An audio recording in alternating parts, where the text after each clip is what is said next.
okubalaba nsanyusa okubalaba n'okubawuliza amanya n'eddoboozi nze mukyala Anita Seriwagi ndi sekretary wa creative and performing artist union.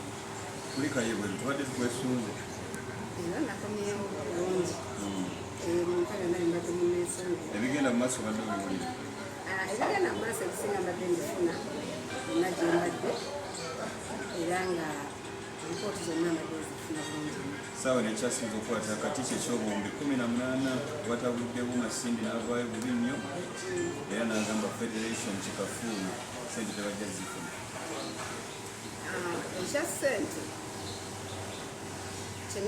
kyenategedde nti ssente bagambyewo supplementary eyita mu parliament bwe ziba nga zigenda yita mu parliament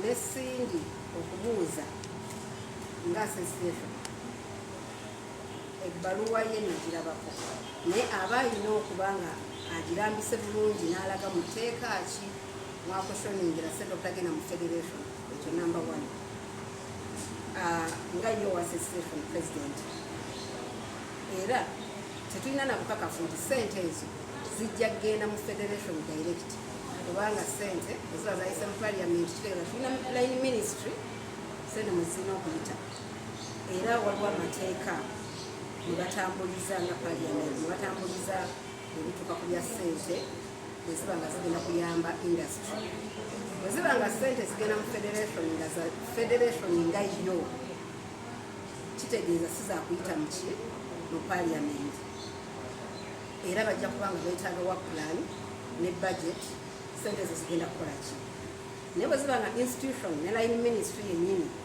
nga bano abaana be beekulembera ne bagenda mu parliament nga temwebuuza lwaki ministry teriiko, temwebuuza lwaki union teriiko, temwebuuza lwaki UNCC, NCF zonna teziriiko. Olinga agamba nti abadde bazesunga bagira balingira ddala. Mu bumpimpi bwe ziba nga zijja nga ziyisa political package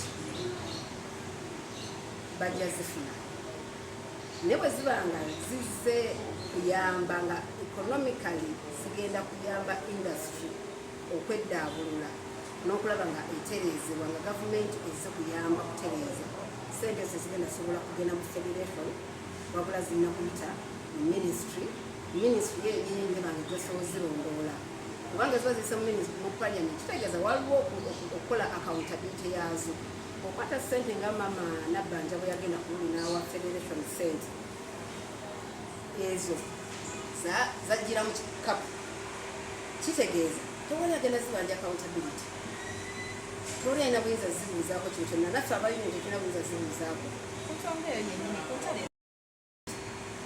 fengaffe olw'ensonga nga bwe bagambye nti institution zonna bwe baba nga bali beekulembera ne bagenda ne babako bye basaba tebakinvolvinga tetulina we tubiyingiramu naye essaawa eyaffe ey'okubiyingiramu naye erina weetuukira era nene essaawa okuba nti weeri nga naffe tulina okubuuzibwako kubanga mu mateeka zoze institution ezigavaninga industry federation ne webaweeri naye erina waggulu abagitwala mu mateeka ffe institution eziri waggulu zezitwala sinze nga Anita ne institution zino zetukulembera zeziba zibatwala mu mateeka kati nazo ziri questionable okukera ku makya nga sente zise mu parliament nezijja mu ministry eziva mu ministry zijja mu institutions zino kati nsobisi gye baakola kyonna kye baakola kyandibadde kirungi naye nga bwe mbagambye tebalina abatwala waggulu yabakulembera ministry tewagirabako nti bano bandizze ministry nebayita neyanjula bwanjuzi nti ne president wa federation ono ye general secretary wa union ono ye gundi tuzze ku nsonga bweti nga tulina ekiwandiiko kimu nga tugoberera ensonga eyo tuzze emabega myaka giwerako okuva myaka giwererako ddala nga tujja tutunulira ensonga za industry eno regulations copyright tewali kiwandiiko kyatawandiikibwa kuweebwa gavumenti so bwebanga eri mu kutereeza emanyiddwa weerina okuyita naddi lweyina okugendayo bwebanga essaawa eno nga federation ye ŋŋanzi kitegeeza kiri political tekiri mu layini ya kutereeza mulimu ekyo kyo okuwa federation solo muluma naye nga ge mazima. Union ogwamwe gwa kutereeza ate tuwulira nti wali yayisa mu kitundu ly'omuti. Ate ffe ekyo union tukitunulira nti omukulembeze tulina obukulembeze bwa mirundi ng'etaano mu bitabo, era tulaba abakulembeze ab'enjawulo naye tekitegeeza nti buli mukulembeze aba alina okuba nga asomye. Waliwo Katonda bwawa obukulembeze nga buzaale. Kati wakuwa obukulembeze obuzaale osobola gwe okwongerako okutuuka mukulembeze guno n'oyongerako ebitabo n'oyongera okwagala okumanya olw'entebe gy'olimu. So nze Kenzo kyenyinza omukubiriza kubanga omusajja mugezi ayongereko bwongezi okwagala okumanya asobole okubeera mu ntebe gy'alimu ng'ate takolera ku practical zokka naye nga ne theory agiinako idea oba theory gye mpiteeyo ebitabo. Olinga agamba Dayo asomye ayongere ku bitabo. Ffenna wano we tuli tusoma nange era ne mu kusoma. Federation eriyo nti federation okujja kwayo yasanga buli document etereezeddwa, naye ebiseera ebisinga wabeerawo nti bwe kiba nga kiri political waliwo okudiverting ebintu ebimu. The fact is this is a political thing. Ekyo kyekyamazima. tulowooza nti n'omukulu okugenda okumiitinga pulezidenti w'eggwanga yabadde agenze mu ngeri ya federation. Eddy yabadde agenze mu ngeri ya federation. Yagenze okumiitinga omukulembeze w'eggwanga.